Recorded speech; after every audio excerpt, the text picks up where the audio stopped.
कहानी की शुरुआत में हम एक जादूगरनी क्वांग को देखते हैं जो पेंगलाई नाम के किंगडम पर राज करती है। एक गुलाम उनके पास आकर बताता है कि हमें हान स्टोन और आखिरी चाबी मिल चुकी है। क्वांग कहती है कि मैं अपने वफादार जासूसों को भेजूंगी जो उनकी दुनिया में घुसकर मेरे लिए हान स्टोन ले आएंगे। क्या तुम्हारे अलावा कोई और इस राज के बारे में जानता है? गुलाम कहता है कि मेरे अलावा किसी को चाबी की जगह के बारे में नहीं पता। क्वांग अपनी अग्नि शक्ति की मदद से गुलाम को जलाकर मार देती है। उसके जासूस फ्रैंक द रेट और हैंक द चिकन रे के पास जाते हैं जिसके पास वो बॉक्स था। वो कहता है कि हम सब हजारों सालों से उस खजाने को ढूंढ रहे थे और अब हम अपनी मंजिल के बहुत करीब है। फ्रैंक उसे पैसे देकर खजाने का बॉक्स लेने लगा लेकिन रे उसे बॉक्स नहीं देता। वो कहता है कि इसकी वजह से मुझे बहुत परेशानी का सामना करना पड़ा और मेरे बहुत सारे लोगों की जान गई, इसीलिए तुम्हें इसकी दुगनी कीमत चुकानी होगी। वो उन्हें चाकू दिखाकर डराने की कोशिश करता है लेकिन हैंक ने जादू के 2 टुकड़े कर दिए और फ्रैंक बोला कि अगर तुमने सौदा तोड़ने की कोशिश की तो मास्टर खुद यहाँ आकर तुम्हें सजा देगी।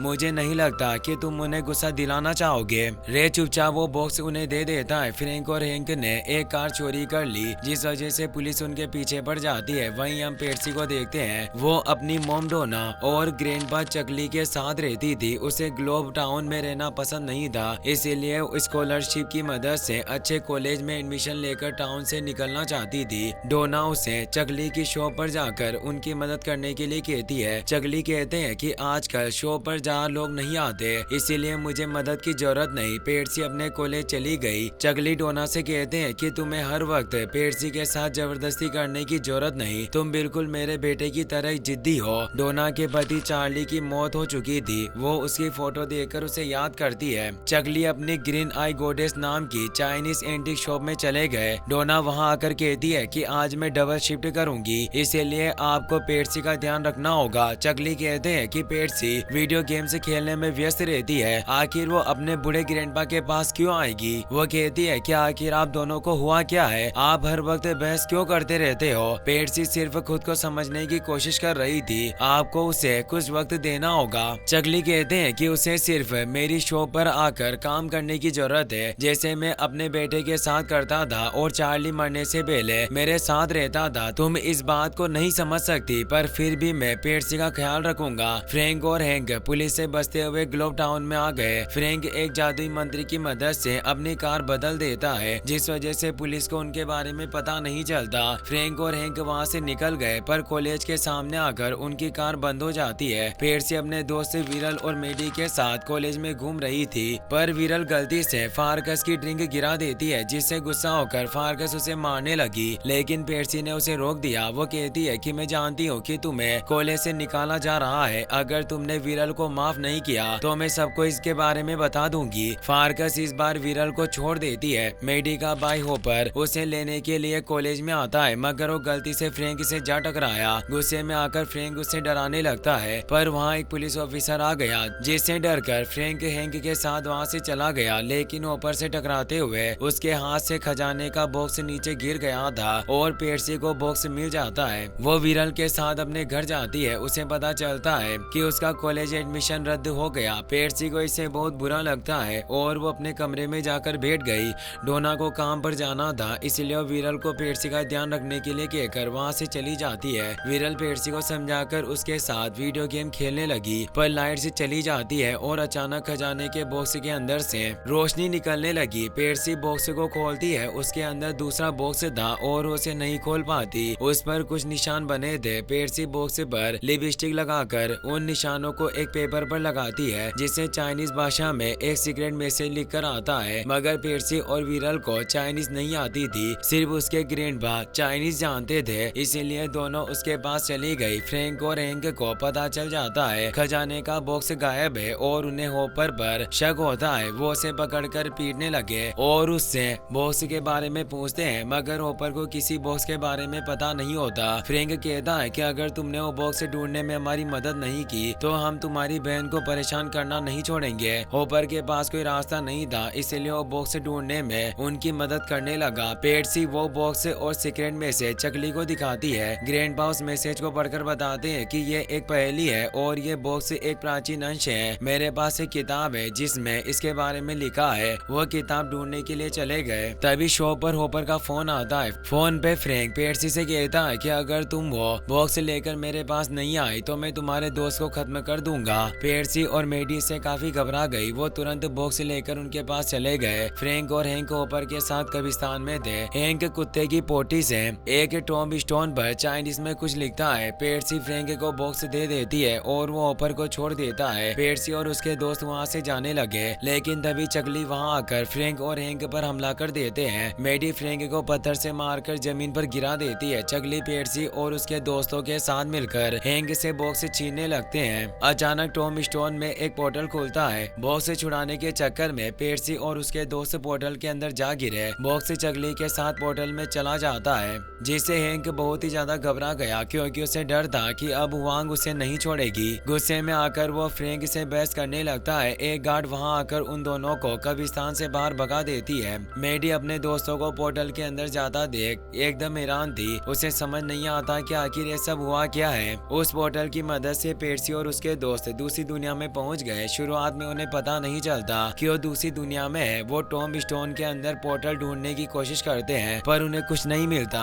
सब पहाड़ी के किनारे पर जाकर देखते हैं। आसमान में ड्रैगन उड़ते हुए अपने मुंह से आग निकाल रहा था। उसे देखकर सबके होश उड़ गए। उसे समझ में आ जाता है कि वो दूसरी जादुई दुनिया में आ गए हैं। चकली कहते हैं कि कहानियों में लिखा है कि इस बॉक्स के अंदर एक शक्तिशाली हथियार था जिसे एलेक्स शेन ने अपने भतीजे जेड एम्परर को दिया था। विरल तितलियों के पास जाकर उन्हें देखने लगी, मगर वो तितलियां उसे ही पकड़कर अपने साथ ले जाने लगी। एक मेंढक जैसी शक्ल का आदमी आकर विरल को रस्सी से बांधकर बचा लेता है। वो कहता है कि मैं एक व्यापारी हूँ और मेरा नाम जोए है। ये जगह काफी खतरनाक है, इसीलिए आज रात आप मेरे साथ रह सकते हैं। वो अपनी गाड़ी में से टेंट निकालकर जादू से टेंट लगा देता है। जादू देखकर पेर्सी और उसके दोस्त खुश हो गए। सब टेंट के अंदर जाकर बैठ जाते हैं। जोए चकली को एक स्कार्फ तोहफे में देता है। वो प्लेट में एक चाइनीज मोमो निकालता है। पेर्सी को समझ नहीं आता कि आखिर एक मोमो में उन सबका पेट कैसे भरेगा। तभी जादुई तरह से पूरी प्लेट में मोमोज आ जाते हैं। सब खुशी से मोमोज खाने लगे। पेर्सी जोए से पूछती है कि आखिर हम किस जगह पर हैं। जोए अपने जादू की मदद से बताता है कि इस वक्त हम पेंगलाई राज्य में है, जिसमें जादूगरनी क्वांग राज करती है। यहाँ इस तरह के 4 और अलग राज्य है, जिसमें हर राज्य की अपनी अलग दुनिया है। तुम्हारी दुनिया भी ऐसे ही कई दुनियाओं में से एक है। अगर तुम घर जाना चाहते हो तो तुम्हें जादूगरनी क्वांग के महल में जाना होगा। वो महल तुम्हें 2 चांद के नीचे और पहाड़ों के ऊपर मिलेगा। पेर्सी उसे बॉक्स दिखाकर उसके बारे में पूछती है। जो बॉक्स खरीदने की बात करता है। पेर्सी उसे मना करते हुए कहती है कि मैं इसे नहीं बेच सकती, हमें घर जाने के लिए इसकी जरूरत पड़ेगी। मुझे समझ नहीं आ रहा कि आखिर तुम जादू कैसे करते हो।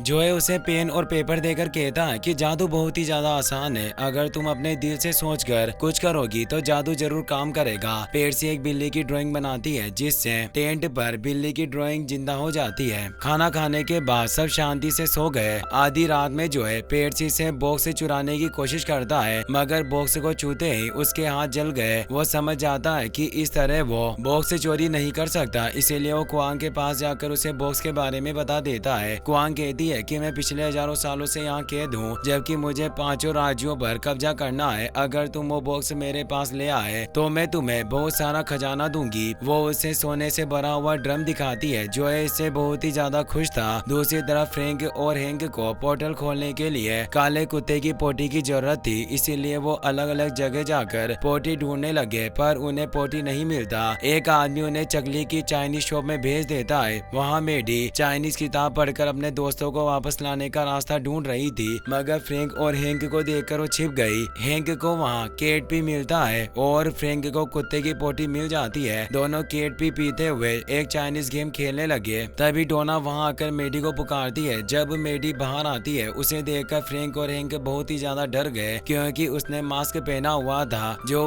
वो उसे चुड़ैल समझकर वहाँ से भाग जाते हैं। मेडी डोना को सारी बातें बताने लगती है। अगली सुबह पेर्सी और उसके दोस्तों की आंख खुलती है, पर उन्हें जोए आसपास कहीं नजर नहीं आता, जिससे सब हैरान थे। टेंट पर एक घंटी लगी थी और चाइनीज में कुछ लिखा था। दोनों चीजें कल रात को वहाँ मौजूद नहीं थी। तभी होपिंग वेम्पायर्स का एक समूह उनकी तरफ आने लगता है। चकली कहते हैं कि ये निशान वेम्पायर्स का ध्यान हमारी तरफ करने के लिए बनाया गया था। अगर वेम्पायर्स ने हमें पकड़ लिया तो वो हमारा खून चूस लेंगे। वो हमें हमारी सांसों की मदद से ढूंढते हैं, इसीलिए हमें अपनी सांसें रोककर यहाँ से दूर जाना होगा। तभी एक वेम्पायर चकली के सामने आ गया, पर वो सब अपनी सांसें रोक लेता है, जिस वजह से वेम्पायर को उनके बारे में पता नहीं चलता और वो कुआंग के पास चला जाता है। बॉस का पता न चलने पर कुआंग वेम्पायर को मार देती है और अपने सेवक को वेम्पायर में बदलकर बॉक्स ढूंढने के लिए भेजती है। वो जोए से कहती है कि अगर तुम बॉक्स नहीं ढूंढ पाए तो तुम्हारी हालत भी उस वेम्पायर की तरह होगी। पेर्सी और उसके दोस्त कुआंग के महल की तरफ जा रहे थे, पर सामने खाई थी और उसे पार करने का कोई रास्ता नहीं था, इसीलिए वो बॉक्स पर लिखी पहेली सुलझाने लगते हैं। चकली पेर्सी को बॉक्स देकर बाथरूम करने के लिए चले जाते हैं, मगर चलने वाली झाड़ी रास्ते में आ गई, जिस वजह से वो दूसरी तरफ जाकर पेर्सी और उसके दोस्तों से अलग हो जाते हैं। उस दुनिया में 2 चांद मौजूद थे और पहेली में 2 औरतों के बारे में लिखा था। पहेली को धीरे धीरे समझकर पेर्सी बॉक्स पर बने चांद के निशान को घुमाती है, जिससे बॉक्स खुलने लगता है। तभी उन्हें किसी लड़की के चिल्लाने की आवाज आती है, जो मदद की गुहार लगा रही थी। होपर उसे बचाने के लिए चला गया। पेर्सी उसे चकली का इंतजार करने के लिए कहती है, लेकिन वो उसकी बात नहीं सुनता और विरल भी उसके साथ जा रही थी, इसीलिए उसे ना चाहते हुए भी उसके साथ जाना पड़ता है। वहाँ उन्हें अलूरा मिलती है, जो झाड़ियों में फंसी हुई थी। होपर झाड़ियों से निकलने में उसकी मदद करता है। अलूरा इससे काफी खुश होती है। वो उन तीनों को खाना खिलाने के लिए अपने साथ ले गई। होपर अलूरा को पसंद करने लगा और अलूरा भी उसे भाव दे रही थी।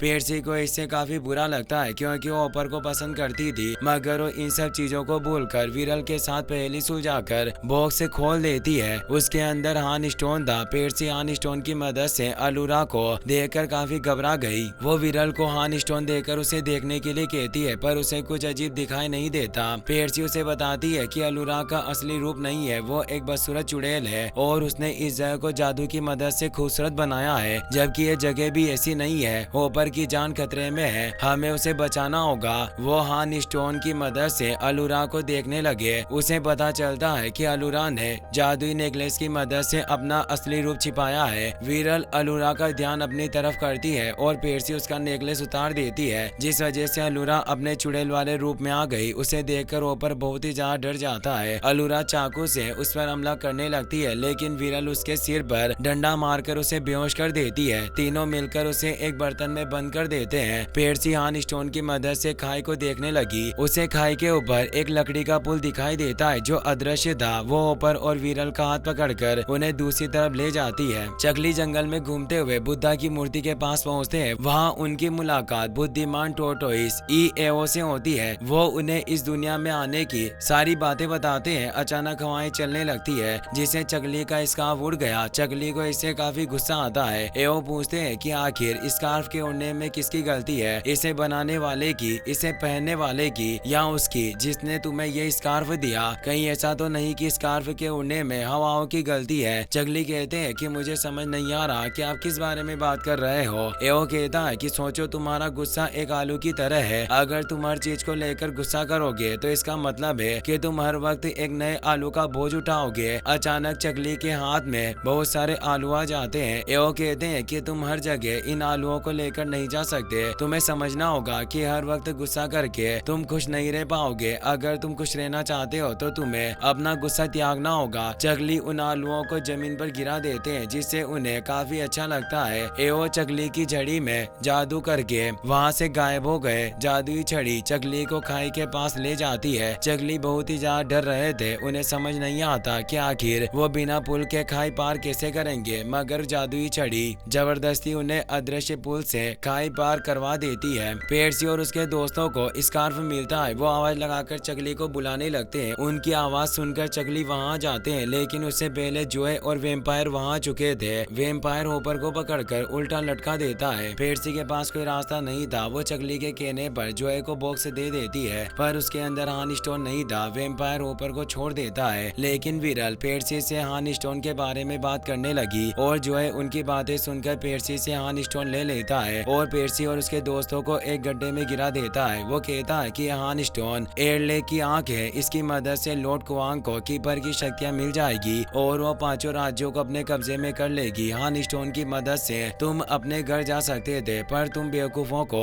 उसकी शक्तियों के बारे में पता नहीं चला। वो वहाँ से चला जाता है। पेर्सी और उसके दोस्त आपस में बहस करने लगते हैं। चकली जादू की मदद से एक पौधे को बड़ा करने लगते हैं, पर उनका जादू काम नहीं करता, जिससे गुस्सा होकर वो पेर्सी को बुरा भला कहने लगते हैं। हैं, लेकिन फिर उन्हें एओ की बात याद आती है और वो पेर्सी से माफी मांगते हुए कहते हैं कि तुम सही कह रही हो, मैं हमेशा तुम्हें अपना बेटा बनाने के बारे में सोचता रहा क्योंकि मुझे तुम्हारे अंदर अपना बेटा चार्ली दिखाई देता है। मैं मानता हूँ कि मेरे कहने पर चार्ली खुदाई वाली जगह पर गया और मलबे के नीचे दबकर मारा गया। पेर्सी कहती है कि इसमें आपकी कोई गलती नहीं, बहुत सारे लोग उस हादसे में मारे गए, ये रास्ता पापा ने खुद चुना था। वो जानते थे कि इसमें बहुत खतरा है मगर उन्हें शुरू से ही रोमांचक चीजें करना पसंद थी। चगली मुस्कुराते हुए कहते हैं कि मुझे वो दिन याद है जब तुम चार्ली के लिए एक हेड लेकर आई थी, मुझे माफ कर दो, मैं चार्ली की कमी पूरी नहीं कर पाया और तुम्हें कोसता रहा। वो पेर्सी को गले लगाते हैं, उन्हें देखकर विरल और होपर भी उनके गले लगते हैं। चगली के अपनी गलती स्वीकार करने की वजह से उनका जादू काम करने लगा और वो सब गड्ढे से बाहर निकल जाते हैं। विरल कहती है कि हमें जोए को रोकना होगा ताकि क्वांग को हान स्टोन ना मिले, अगर उसे स्टोन मिल गया तो हमें उसे नष्ट करना होगा वरना वो हमारी दुनिया में जाकर उसे बर्बाद कर देगी। तभी वेम्पायर वहाँ जाता है। पेर्सी और उसके दोस्त काफी डर गए थे मगर चगली एक जादुई मंत्र की मदद से वेम्पायर को अपने काबू में कर लेते हैं। चारों वेम्पायर के कंधे पर बैठकर जोए के पास पहुंच जाते हैं। विरल वेम्पायर के साथ मिलकर जोए का ध्यान भटकाती है। मौके का फायदा उठाकर चगली जोए के ऊपर सच बोलने वाला मंत्र लगा देते हैं जिससे वो सब सच बोलने लगे। पेर्सी और उसके दोस्त जोए की गाड़ी में छिपकर महल के अंदर चले जाते हैं। जोए क्वांग को बॉक्स देता है। जैसे ही क्वांग बॉक्स खोलती है उसके अंदर से एक पत्थर निकलता है जिस पर बर्फ में जमने का मंत्र लिखा हुआ था। पत्थर को छूते ही क्वांग पूरी तरह से बर्फ में जम जाती है। पेर्सी होपर के साथ मिलकर महल में कुछ ढूंढने लगती है लेकिन क्वांग अपने काले जादू की मदद से बर्फ से निकलकर उसके सामने चली गई। वो पेर्सी, होपर और चगली पर हमला करके उन्हें दूर गिरा देती है। होपर जादुई बॉल की मदद से उस पर हमले करने लगता है मगर क्वांग उन्हीं बॉल्स से उसे घायल कर देती है। विरल वेम्पायर की मदद से उसे लड़ने लगती है। नीचे गिरने की वजह से चगली को काफी चोट लगती है। पेर्सी उन्हें संभालने के लिए जाती है। चगली कहते हैं कि तुम्हें मेरी फिक्र करने की जरूरत नहीं, मैं एकदम ठीक हूँ, तुम बस क्वांग को रोकने के बारे में सोचो। पेर्सी हान स्टोन की मदद से आसपास देखने लगती है। जमीन पर उसे क्वांग का डमरू मिलता है। उसे छूते ही पेर्सी को क्वांग का बचपन दिखाई देता है। क्वांग वेम्पायर को मारने लगती है लेकिन पेर्सी उसे रोक देती है। वेम्पायर के ऊपर पिलर गिरने वाला था और वो बेहोश हो चुका था। उसे बचाने के लिए विरल उसके ऊपर से जादुई मंत्र हटा देती है। वेम्पायर को होश आ गया पर वो विरल पर ही हमला करने लगता है। पेर्सी क्वांग को हान स्टोन की मदद से उसका बचपन दिखाते हुए कहती है कि वो तुम्हारी गलती नहीं थी, तुम सिर्फ एक मासूम सी बच्ची थी मगर तुम्हारे माँ बाप की मौत ने तुम्हारा दिल तोड़ दिया। उनकी मौत के बाद से तुम भूखी प्यासी इधर उधर भटक रही थी। कुछ साधुओं ने तुम्हें ढूंढकर सहारा दिया लेकिन तुम्हारे अंदर के गुस्से ने तुम्हें काला जादू सीखने पर मजबूर किया। जब साधुओं को पता चला कि तुम काला जादू सीख रही हो तो उन्होंने तुम्हें घर से बाहर निकाल दिया। उस गुस्से और नफरत ने तुम्हें एक ऐसा शख्स बना दिया जिससे सब नफरत करते हैं। अब तुमसे प्यार पाने के लिए सारी दुनियाओं को बर्बाद करने की कोशिश कर रही हो। वो क्वांग के ऊपर प्यार का मंत्र लगा देती है जिससे उसके अंदर का काला जादू, नफरत और गुस्सा खत्म हो जाता है। वो एक अच्छी जादूगर में बदल जाती है। उसके काले जादू के खत्म होते हुए वेम्पायर भी इंसान में बदल गया। विरल खुशी से उसे गले लगाती है। क्वांग रोते हुए कहती है कि प्यार के जादू ने मुझे बचा लिया, इसने मुझे डर, गुस्से और दर्द से आजादी दी। मुझे समझ नहीं आ रहा आखिर मैं तुम्हारा एहसान कैसे चुकाऊंगी। पेर्सी कहती है कि तुम हमें घर भेजकर सब ठीक कर सकती हो। क्वांग एक पोर्टल की मदद से पेर्सी और उसके दोस्तों को चगली की शॉप में भेज देती है। उन्हें देखकर मेडी और डोना बहुत खुश होते हैं। फ्रैंक और हैंक पोर्टल की मदद से अपनी दुनिया में आ गए। वो अलूरा के इलाके में पहुंचते हैं और उसी बर्तन में से खाना खाने लगते हैं जिसमें वो कैद थी। अलूरा उन्हें डराने की कोशिश करती है मगर दोनों से मारकर खा जाते हैं। रात में पेर्सी अपने पापा की फोटो देखकर उन्हें होपर के बारे में बताती है। होपर भी उसके घर आ गया। उसे पता चलता है कि पेर्सी को कॉलेज में एडमिशन मिलने वाला है जिससे वो काफी उदास था क्योंकि वो अपने प्यार का इजहार करके पेर्सी के साथ वक्त बिताना चाहता था। वो पेर्सी को एक फ्लावर ब्रेसलेट गिफ्ट करता है और सब पार्टी में चले जाते हैं। होपर पेर्सी से पूछता है कि क्या तुम सच में ग्लोब टाउन छोड़कर जाने वाली हो। पेर्सी कहती है कि तुम्हें फिक्र करने की जरूरत नहीं, मैं अभी कहीं नहीं जाने वाली, मैं 2 साल की पढ़ाई पूरी करने के बाद यहाँ से जाऊंगी। होपर खुश हो गया और दोनों किस करने लगते हैं लेकिन तभी वहाँ एक पोर्टल खुलता है और दूसरी दुनिया का एक आदमी वहाँ आ गया। वो पेर्सी से कहता है कि मेरे लोगों को तुम्हारी मदद चाहिए, हमें 5 किंगडम्स के कीपर्स की जरूरत है। पेर्सी और उसके साथी उसकी मदद करने के लिए तैयार हो गए। वो आदमी पेर्सी को उसके फादर और चार्ली की हिट देता है। पेर्सी और चकली इससे काफी हैरान थे। इसी के साथ ये मूवी यहीं पर खत्म हो जाती है।